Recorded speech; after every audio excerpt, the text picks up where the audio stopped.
Firstly, let me apologise for not wearing a suit. I mean no offence or disrespect. Have you ever heard the phrase lost for words?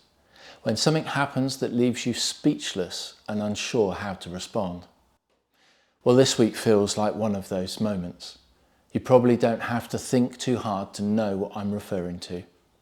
I don't probably need to spell it out, unless maybe you've been stranded on a desert island for the past few years.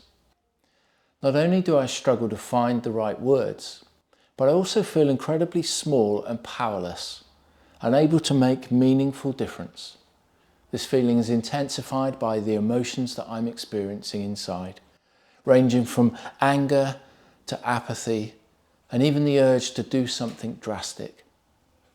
It's easy in times like these to make rash decisions or to let unhealthy emotions take over, but none of that helps anyone, least of all ourselves or those that are close to us. So what should we do in these moments? How should we respond? Jesus spoke a lot about times like these, and the Bible is full of stories of God's people grappling with situations beyond their control. Honestly, just hearing that might not feel all that comforting right now.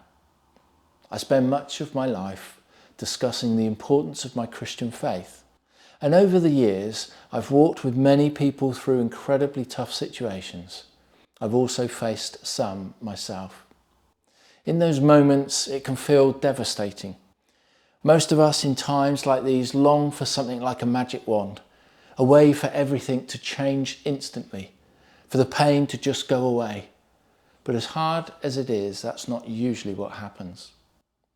However, I believe we can still bring about change in the ways that Jesus taught us. We don't have to be passive. You see, where there's anger, we can choose to bring peace. Now that's a really tough thing to do, especially when we share the same anger.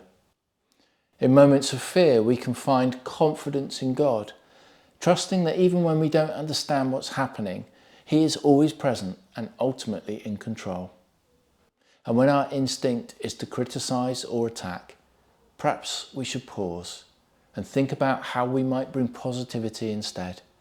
Maybe by investing more in those around us, strengthening others by simply being there for them.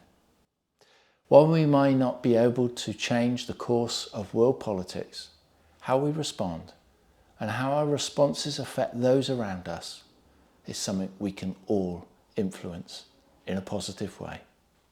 Have a good week.